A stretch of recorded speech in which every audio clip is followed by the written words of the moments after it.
Buenas tardes, mi nombre es Marilyn Aquino, soy de práctica docente 3 y 4. Le voy a estar hablando de la práctica docente 4, que se trata de la planificación y las generalidades para la enseñanza del nivel secundario, donde Pablo Casau nos dice que la planificación significa trazar un plan acerca de algo que se hará. En nuestro caso se trata de trazar un plan sobre lo que enseñaremos y cómo lo enseñaremos. Mientras que Salvador Camacho nos dice que la planificación es uno de los logros de la moderna tecnología educativa, que es una tarea tradicional y sistemática que exige conocer anticipadamente de manera precisa qué objetivo debe alcanzar nuestros alumnos al nosotros enseñarlo. Es como un proceso es un mejor proceso para la enseñanza de la lengua española. En mi opinión personal es que la planificación didáctica constituye la culminación de un diseño curricular base del proyecto curricular en una institución, ya que permite a los docentes organizar de manera flexible y práctica pedagógicamente, articulando el conjunto con los contenidos y las actividades mediante estrategias y metodologías de recursos didácticos y con una muy buena evaluación.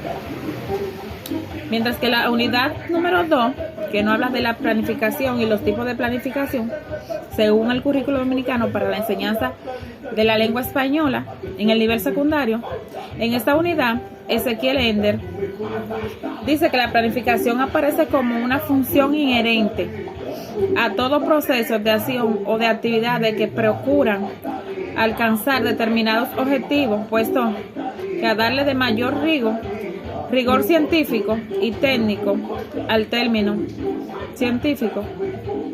Tres términos que aparecen estrechamente en la planificación es saber organizarse antes de ir al aula. O sea, nosotros no podemos ir a improvisar al aula, nosotros tenemos que planificar lo que vamos a hacer y cómo lo vamos a hacer de acuerdo al ritmo que aprendan los estudiantes. También Claudia Quesada plantea que la planificación didáctica es el nivel más alto o concreto de la planificación educativa. La diseña el docente a nivel de su aula.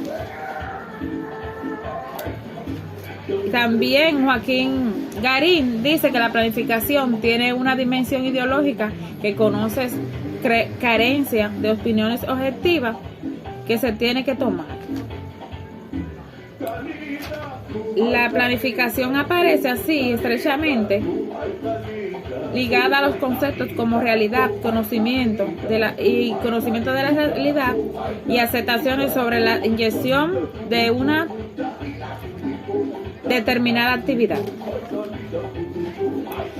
En la unidad 4 nos dice el plan de clase, plan de unidades para una enseñanza de la lengua española en el nivel secundario.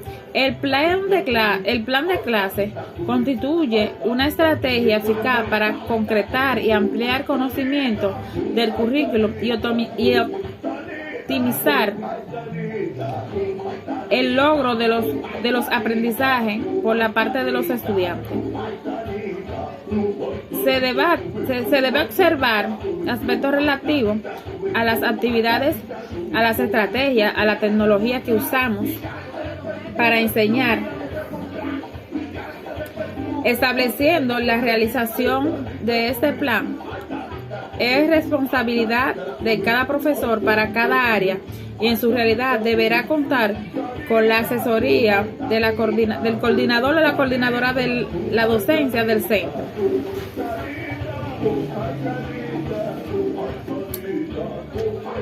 Mi opinión personal sobre la planificación, sobre el plan de clase, es que todo profesor necesita hacer su planificación de su clase como una forma de guiar y enfocalizar su esfuerzo para enseñar a sus alumnos.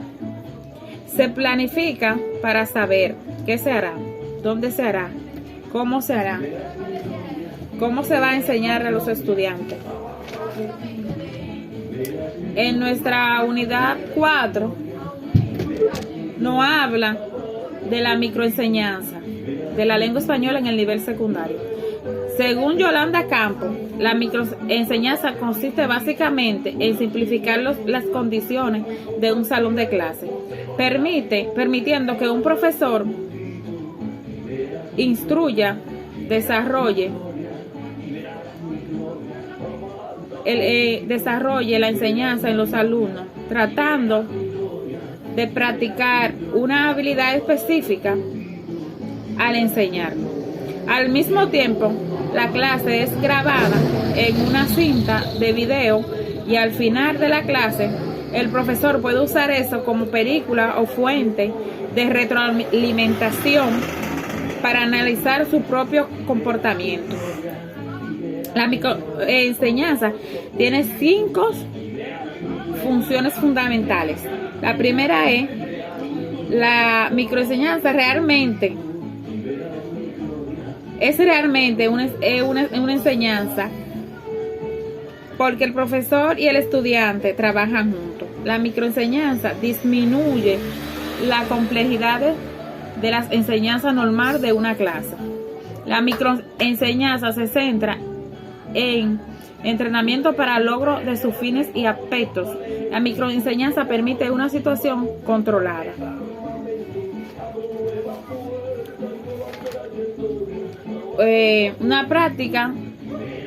La microenseñanza es una práctica simulada de enseñar en la que se resultan situaciones reales tal y como se presentan en el aula. En mi opinión personal, la microenseñanza es donde podemos encontrar una opción para estructurar el plan de clase de forma que propicie mayor actividad por parte de los estudiantes, pudiendo cambiar la base teórica por la práctica. En nuestra unidad 5 dice la microenseñanza y la macroenseñanza y la planificación de la enseñanza por competencia en la enseñanza de la lengua española para el nivel secundario. Como en la unidad anterior conocimos la microenseñanza, vamos a hablar un poco de lo que es la macroenseñanza. Los maestros utilizan una variedad de enfoques diferentes al instruir a sus alumnos. A veces los maestros leccionan a sus alumnos, en otro tiempo juntos logran sus objetivos. La macro y la microenseñanza vienen en el juego así debido a que ayudan a determinar lo que el maestro enseña, cómo lo enseña, cómo proporciona, cómo produce, para que esos estudiantes aprendan mejor las actividades que se hacen en el aula. La microenseñanza se produce cuando un maestro proporciona la instrucción a la clase, en la clase entera, una vez para un periodo prolongado de tiempo, generalmente más de 10 minutos. En nuestra unidad número 6, que nos habla de los tipos de planificación, que son la planificación anual, la cuatrimestral, la diaria, la de unidad, los elementos y componentes de la planificación, técnicas y estrategias, recursos para el aprendizaje de la lengua española en el nivel secundario. Los recursos son mediadores para el desarrollo y enriquecimiento de los procesos de enseñanza y aprendizaje que califican su dinámica desde las dimensiones formativas, individuales, preventiva, correctiva y compensatoria, que esas son las que interaccionan con la comunicativa concreta, con el diseño de diversificación en la situación, mientras que los instrumentos de la planificación constituyen herramientas que pretenden operar bajo una misma orientación programada y con acciones convergentes, tanto con una versión del país compartida con un marco teórico común. Entre sus principales técnicas y herramientas se encuentran el diagrama de flujo, manuales políticos y objetivos, gráficos de CAM, ruta crítica y métodos del camino crítico, técnica de revisión y evaluación del programa. También es la capacidad que tiene un líder de alcanzar los objetivos en una organización. La planificación anual nos permite organizar secuencialmente los procesos, los propósitos de un aprendizaje de los estudiantes. La planificación cuatrimestral establece que permite una planificación de las actividades necesarias para que el educando desarrolle su proceso de su proceso académico del cuatrimestre en los objetivos programados educativos ofertados. Este procedimiento se aplica cuatrimestralmente en todos los programas educativos ofertados en las universidades o politécnicos metropolitanos. La planificación de áreas es la herramienta que facilita la organización del día a día del maestro. Entonces, este fue el desarrollo de las unidades. Ahora vamos a hablar de las prácticas del centro, que el primer paso de la primera práctica es la observación sobre los procedimientos y entrada de los alumnos al centro. Yo hice mi práctica en la escuela Juan Vicente Moscoso. Es una escuela muy organizada. La entrada de la escuela a las 7:30 de la mañana. La organización de la fila es por ciclo y por niveles. El nivel inicial se organiza en un lado, el nivel secundario en otro y el nivel medio en otro. Es una escuela muy bien organizada, consta con un buen ambiente, muy higiénica la escuela, los baños impecables, bien limpios, los profesores muy preparados. La directora Rosa Peguero muy atenta, muy pendiente a sus alumnos. En la práctica número 2 sobre la observación del centro, es un centro muy bien organizado, como le estaba diciendo. En el centro pude notar que hay muchos carteles, de acuerdo a es como de acuerdo a la temporada, porque es por actividad. Si este es el mes de la familia, hay muchos carteles sobre la familia. Si es el mes de la Biblia, hay muchos carteles de la Biblia. Ellos hacen la coordinadora se encarga de estar pendiente de todas las actividades del centro para estar al nivel de los estudiantes.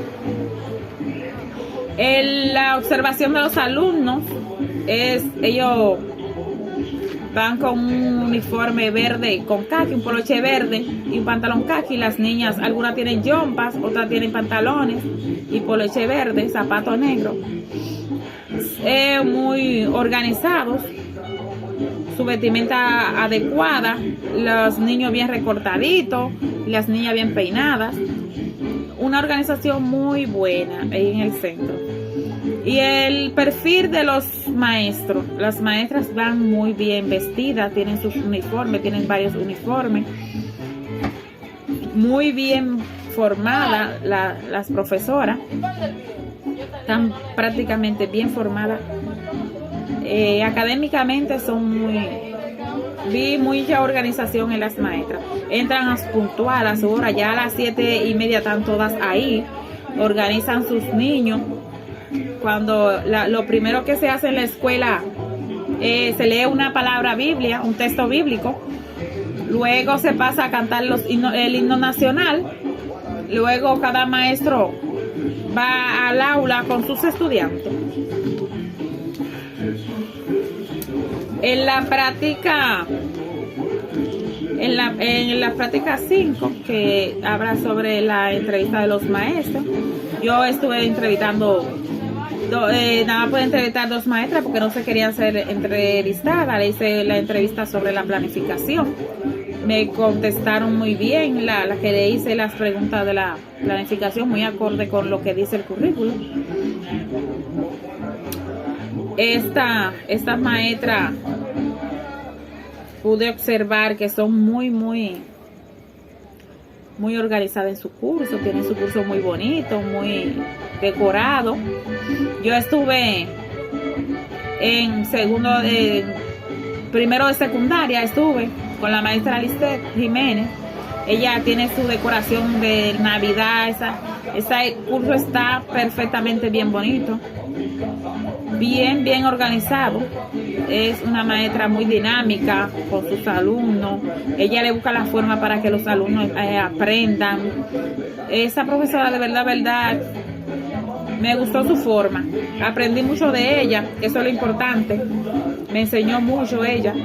Me enseñó muy bien la planificación. Pude desarrollar mi planificación, una de literatura y otra de lengua española. Se la llevé para que ella me la corrigiera, me dijo que estaba muy bien. Tenían algunos detallitos que me faltaron, pero en la segunda que le llevé estaba todo perfecto. Una profesora muy buena, muy preparada. Mi proceso de mi práctica docente 3 fue una experiencia muy maravillosa. Pude aprender mucho. La profesora, le doy gracias porque me ayudó mucho. Me aclaró muchas cosas. Muy satisfactoria mi práctica docente 3. Entonces, hasta aquí es mi práctica docente 3. Muchas gracias a mi profesor Wilfredo Carrión por la enseñanza, muy buen profesor.